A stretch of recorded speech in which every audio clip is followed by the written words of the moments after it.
وسلم. الحمد لله رب العالمين والصلاة والسلام عليك يا صفوة الأنبياء والمرسلين. أما بعد فأعوذ بالله من الشيطان الرجيم. بسم الله الرحمن الرحيم. قال الله تبارك وتعالى في القرآن الكريم: قل إن كنتم تحبون الله فاتبعوني يحببكم الله. صدق اللہ العظیم وبلغنا رسولہ النبی الکریم.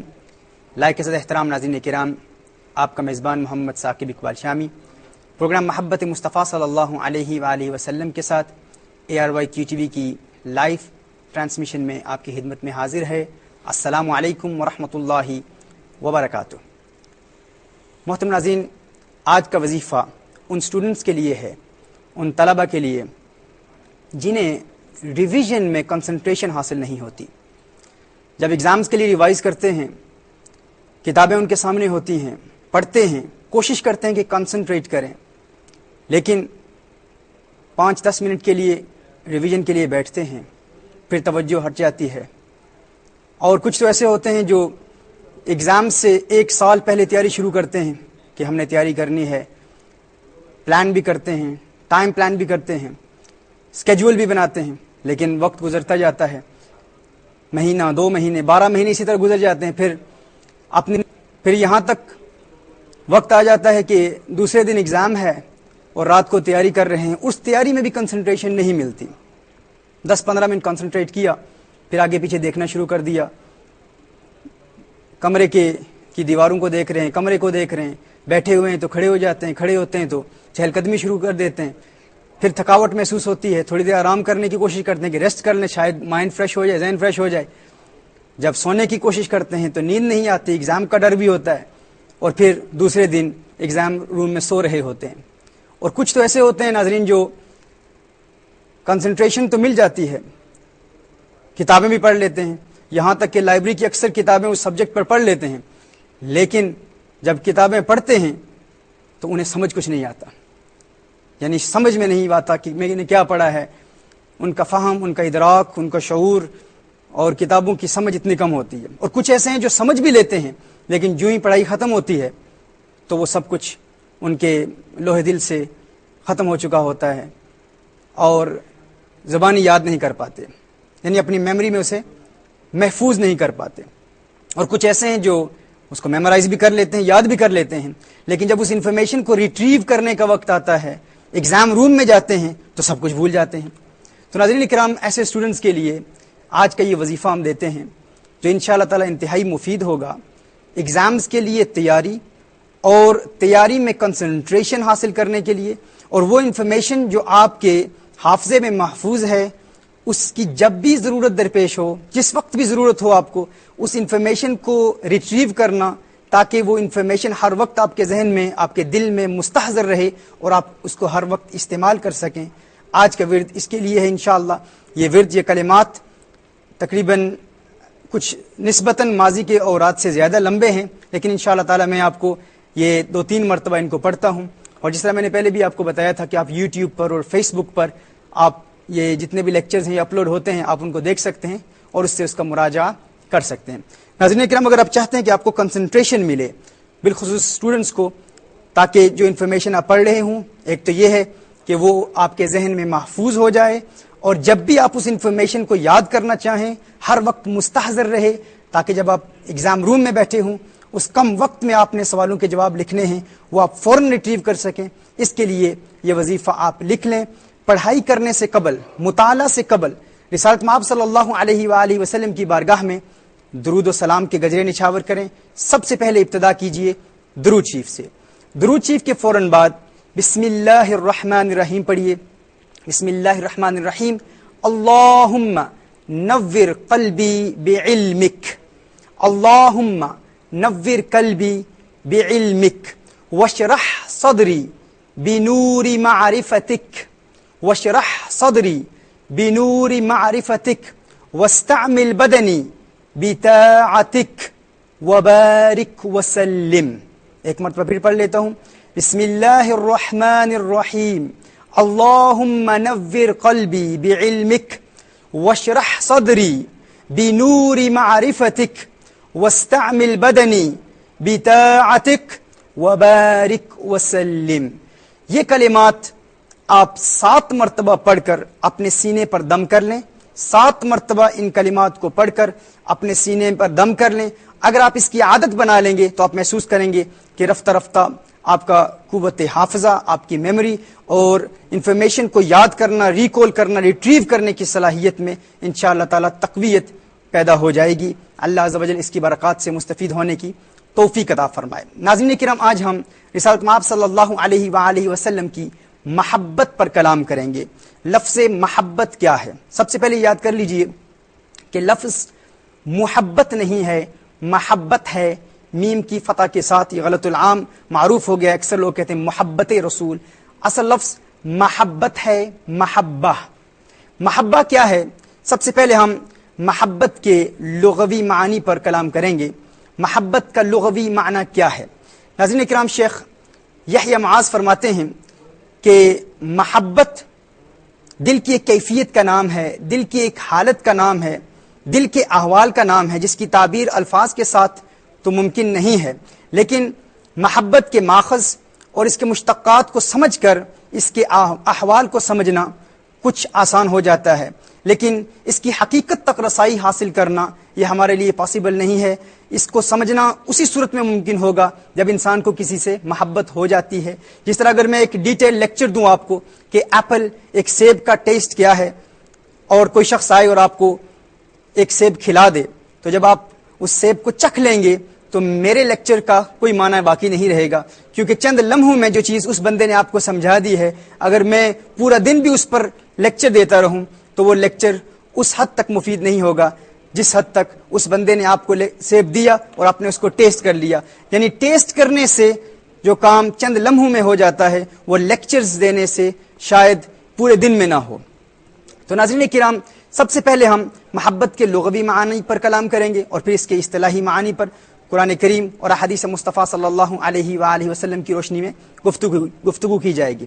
محبت کا پہلا معنی ہے الحفظ والامساک. یعنی لفظ محبت کا پہلا معنی ہے الحفظ والامساک، کسی چیز کو محفوظ کر لینا اور کسی چیز کو روک لینا، کسی چیز کی حفاظت کرنا اور کسی چیز کو روک لینا. یعنی انسان کو جب کسی سے محبت ہو جاتی ہے تو وہ اس شخص کی محبت کو اپنے دل میں محفوظ کر لیتا ہے، اسے روک لیتا ہے اور ہر غیر کی محبت کو دل میں داخل ہونے سے روکتا ہے. یعنی محبت کا ایک معنی ہے الحفظ والامساک. محبت کا دوسرا معنی ہے اللزوم. جس طرح کہتے ہیں حب البعیر، اونٹ کا بیٹھ جانا.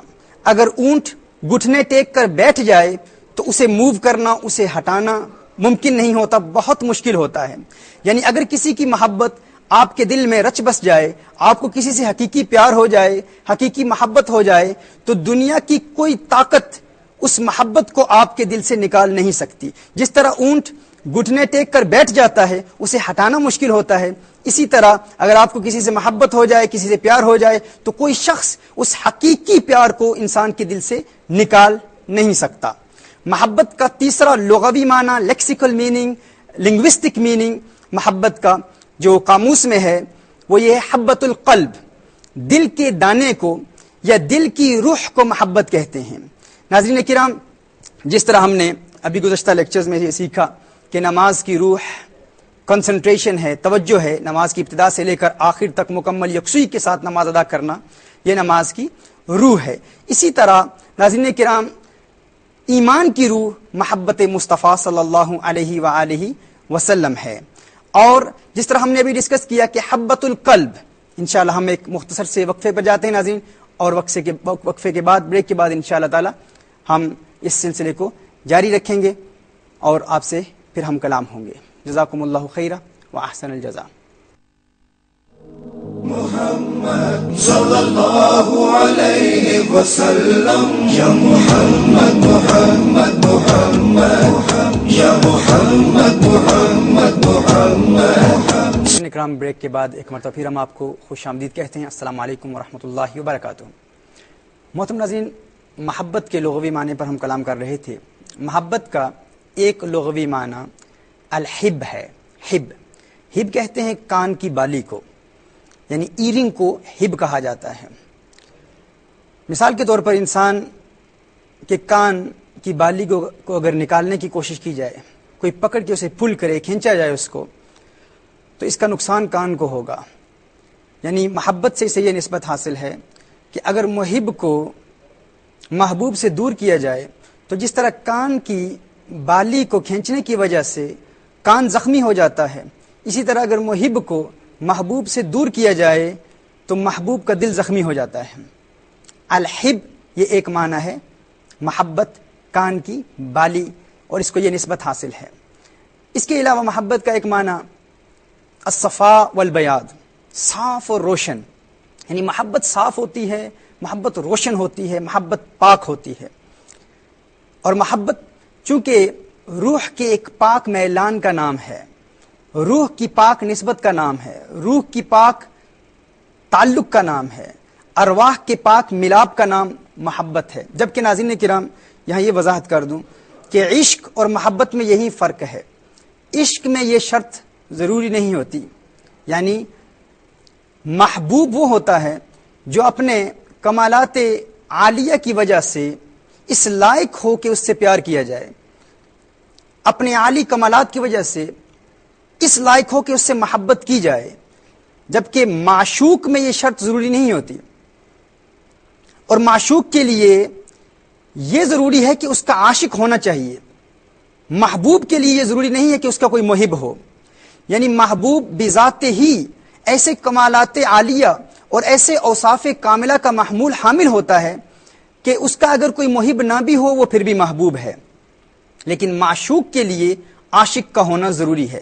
یہ ایک فرق ہے جو آنے والے لیکچرز میں ہم جب عشق پر کلام کریں گے اور عشق اور محبت کے مابین جو فرق ہے اس پر کلام کریں گے، اس میں انشاءاللہ تعالیٰ ہم اس کی وضاحت کریں گے۔ لیکن ابھی یہ جان لیجئے کہ محبوب وہ ہوتا ہے جس سے محبت کی جائے اور محبت کے لائق ہوتا ہے، یعنی ایسے کمالات عالیہ اس میں موجود ہوتے ہیں، ایسے اوصاف اس میں موجود ہوتے ہیں کہ اس سے محبت کرنے کو جی چاہتا ہے۔ لیکن اگر کوئی اس سے محبت نہ بھی کرے، کوئی اس کا محب نہ بھی ہو، وہ پھر بھی محبوب ہے۔ ناظرین کرام معشوق کے لیے یہ شرط نہیں ہے، یعنی معشوق کا عاشق ہونا ضروری ہے۔ اگر معشوق کا کوئی عاشق نہیں ہے تو وہ معشوق نہیں ہے۔ رسالت مآب صلی اللہ علیہ وآلہ وسلم کے متعلق یہ جاننا بھی ضروری ہے ناظرین کرام کہ میرے آقا صلی اللہ علیہ وآلہ وسلم ایسے محبوب ہیں کہ اگر ان کا کوئی محب نہ بھی ہوتا پھر بھی وہ محبوب ہوتے، کیونکہ محبوب کے لیے یہ شرط ہی نہیں ہے کہ اس کا کوئی محب ہو، اور یہ بھی شرط نہیں ہے کہ محب نے محبوب کو دیکھا ہو۔ یعنی اگر کوئی محب ہو اور اس نے اپنے محبوب کو نہ بھی دیکھا ہو تو پھر بھی اس محب کا وہ محبوب ہے، جبکہ عاشق کے لیے یہ شرط ہے کہ وہ اپنے معشوق کو جانتا ہو، اس نے اپنے معشوق کو دیکھا ہو۔ اس کی وضاحت میرے آقا صلی اللہ علیہ وسلم کی اس حدیث سے ہوتی ہے۔ رسالت مآب صلی اللہ علیہ وسلم نے ایک مرتبہ اپنے صحابہ سے سوال کیا، ہے صحابہ تم میں سے تمہارے نزدیک سب سے اعجب ایمان کس کا ہے؟ سب سے عجیب، سب سے منفرد اور سب سے یونیک ایمان کس کا ہے؟ صحابہ عرض کرتے ہیں یا رسول اللہ صلی اللہ علیہ وسلم ہمارے نزدیک سب سے عجیب اور یونیک اور منفرد ایمان ملائکہ کا ہے۔ میرے آقا صلی اللہ علیہ وسلم نے ارشاد فرمایا وما لهم لا يؤمنون وهم عند ربهم، ملائکہ کے ایمان میں کیا عجیب چیز ہے، کیا منفرد اور یونیک چیز ہے؟ ملائکہ تو اللہ کے قریب ہیں۔ صحابہ عرض کرتے ہیں یا رسول اللہ صلی اللہ علیہ وسلم پھر سب سے اعجب، سب سے منفرد، سب سے عجیب و غریب، سب سے یونیک ایمان انبیاء کرام کا ہے علی نبینا علیہ الصلوۃ والتسلیم۔ رسالت مآب صلی اللہ علیہ وسلم ارشاد فرماتے ہیں ہے میرے صحابہ انبیاء کا ایمان عجب کیسے ہے؟ ہرچند کے انبیاء کا ایمان غیر نبی سے بہت بلند و بالا ہے، لیکن ان کے ایمان میں عجیب چیز کیا ہے؟ انبیاء پر تو اللہ کی وحی نازل ہوتی ہے۔ صحابہ عرض کرتے ہیں یا رسول اللہ صلی اللہ علیہ وسلم فنحن، پھر یا رسول اللہ پھر ہمارا ایمان سب سے عجیب ہے، ہمارا ایمان سب سے عجب ہے۔ میرے آقا صلی اللہ علیہ وآلہ وسلم نے ارشاد فرمایا وما لکم لا تؤمنون، ہے میرے صحابہ تمہارے ایمان میں اتنی عجیب چیز کیا ہے؟ تم تو میرے معجزات کو دیکھتے ہو۔ رسالت مآب صلی اللہ علیہ وسلم کی اس حدیث اور صحیح مسلم شریف کی حدیث دونوں کا مجموعہ اور حدیث رسول صلی اللہ علیہ وسلم کا مفہوم آپ کی بارگاہ میں پیش کرتا ہوں۔ میرے آقا صلی اللہ علیہ وسلم نے ارشاد فرمایا میرے صحابہ تمہارے ایمان میں ایسی عجیب چیز کیا ہے؟ تم تو میرے معجزات کو دیکھتے ہو، تم دیکھتے ہو کہ میں انگلی اٹھاتا ہوں اور چاند 2 ٹکڑے ہو جاتا ہے، میں دعا کرتا ہوں تو ڈوبا سورج افق پر لوٹ آتا ہے، تم مجھے دیکھتے ہو میں اپنے ہاتھ میں کنکریاں کلمہ پڑھاتا ہوں کنکریوں سے، کنکریاں میرے ہاتھ میں کلمہ پڑھتی ہیں، تم میرے معجزات دیکھ رہے ہو، میرے حسن کو دیکھ رہے ہو، میری اداؤں کو دیکھ رہے ہو. میں چلتا ہوں تو مکہ المکرمہ اور مدینہ المنورہ کے شجرات الصلاۃ والسلام علیک یا رسول اللہ پڑھ رہے ہیں. نباتات، جمادات، حیوانات، شجرات سب میری اطاعت کرتے ہیں. ہے صحابہ تمہارے ایمان میں عجب چیز کیا ہے؟ صحابہ نے عرض کیا رسول اللہ صلی اللہ علیہ وسلم، پھر آپ ہی ارشاد فرما دیں سب سے عجیب ایمان کس کا ہے؟ میرے آقا صلی اللہ علیہ وآلہ وسلم نے ارشاد فرمایا ہے میرے صحابہ مجھ محمد کے نزدیک صلی اللہ علیہ وسلم سب سے عجیب اور یونیک ایمان میرے ان امتیوں کا ہے جنہوں نے مجھے دیکھا بھی نہیں لیکن میرے نام پر اپنی جان قربان کرنے کے لیے تیار ہو جائیں گے. سبحان اللہ. رسالت آپ صلی اللہ علیہ وآلہ وسلم کا یہ فرمان ہمارے لیے ہے ناظرین، آپ کے لیے ہے. میرے آقا صلی اللہ علیہ وسلم نے ہمارے لیے ارشاد فرمایا ہر چند کہ ہمارا ایمان صحابہ کرام علیہم رضوان کے ایمان سے مقابلہ نہیں کر سکتا، ان کا ایمان بہت عرفہ ہے، لیکن عجیب ایمان کس کا ہے؟ میرے آقا نے ارشاد فرمایا سب سے عجب، سب سے یونیک اور سب سے منفرد ایمان میرے ان امتیوں کا ہے جنہوں نے مجھے دیکھا بھی نہیں ہوگا، جنہوں نے میری زیارت بھی نہیں کی ہوگی. اور صحیح مسلم کی حدیث کے سے استدلال کرتے ہوئے میں عرض کرتا ہوں کہ میرے آقا صلی اللہ علیہ وسلم نے ارشاد فرمایا یہ وہ عاشق ہوں گے، یہ وہ محبت کرنے والے ہوں گے، یہ وہ دیوانے ہوں گے جنہوں نے مجھے دیکھا بھی نہیں ہوگا لیکن میری ایک جھلک دیکھنے کے لیے وہ اپنی جان قربان کر دیں گے، اپنے ماں باپ اور اپنے مال میری ایک جھلک کے لیے قربان کر دیں گے. ناظرین کرام یہ ان محبان مصطفیٰ صلی اللہ علیہ وسلم کے لیے میرے آقا صلی اللہ علیہ وسلم نے ارشاد فرمایا جو آج رسالت مآب صلی اللہ علیہ وآلہ وسلم سے محبت کرتے ہیں. میرے آقا صلی اللہ علیہ وسلم کے وہ دیوانے جو آج اس دور میں جنہوں نے رسالت مآب صلی اللہ علیہ وسلم کو دیکھا بھی نہیں لیکن میرے آقا صلی اللہ علیہ وسلم کے دیدار کے مشتاق ہیں اور دیوانہ وار کہتے ہیں کچھ ایسا کر دے میرے کردگار آنکھوں میں ہمیشہ نقش رہے روے یار آنکھوں میں، انہیں نہ دیکھا تو کس کام کی ہے یہ آنکھیں کہ دیکھنے کی ہے ساری بہار آنکھوں میں. یہ وہ دیوانے ہیں ناظرین کرام، یہ وہ عاشق ہیں جو دنیا کا حسن نہیں دیکھتے، دنیا کا حسن انہیں اپنی طرف راغب نہیں کر سکتا. کوئی بھی حسین چہرہ ان کے سامنے آ جائے وہ کہتے ہیں اب میری نگاہوں میں جچتا نہیں کوئی، جیسے میری سرکار ہیں ویسا نہیں کوئی. تو ناظرین کرام محبت کے حوالے سے میں عرض کر رہا تھا کہ محبوب وہ ہے اگر اس کے محب نے اسے دیکھا بھی نہیں، لیکن محبوب وہ ہوتا ہے کہ اگر اس کی ذات میں ایسے عالی کمالات پائے جاتے ہوں، ایسے بلند و بالا کمالات پائے جاتے ہوں کہ اگر اس کے محب نے اسے دیکھا بھی نہیں تو وہ پھر بھی اس محب کا محبوب ہے. جبکہ معشوق کے لیے یہ شرط ہے کہ معشوق کے لیے عاشق کا ہونا ضروری ہے. ناظرین کرام آنے والے لیکچرز میں ہم انشاءاللہ محبت اور عشق کے مابین جو فرق ہے اس کو مزید واضح کریں گے اور پھر رسالت مآب صلی اللہ علیہ وآلہ وسلم سے محبت کرنے کے پریکٹیکل میتھڈز سیکھیں گے. اللہ عز و جل ہمیں عمل کرنے کی توفیق عطا فرمائے. انشاءاللہ تعالی ہم اسی لیکچر کو کل یہاں سے ہی جاری رکھیں گے. آج کا جو خصوصی ورد اسٹوڈنٹس کو دیا گیا ہے مجھے امید ہے انشاءاللہ تعالی کہ یوٹیوب کے کلپس اور فیس بک پر آپ اس کو اسٹڈی کریں گے اور آپ اس کو انشاءاللہ لکھ کر اس پر عمل کریں گے. اور یہ ایک مجرب عمل ہے. سینکڑوں ہزاروں نوجوان ایسے ہیں جنہیں حافظے کی کمزوری کا ہر وقت شکوہ رہتا تھا اور کنسنٹریشن کے حوالے سے، تو یہ اسٹوڈنٹس کے لیے آج کا لیکچر خاص تھا. اللہ عز و جل عمل کرنے کی توفیق عطا فرمائے اور ان اوراد و وظائف سے برکات حاصل کرنے کی توفیق عطا فرمائے. وآخر دعوانا ان الحمد للہ رب العالمین. محمد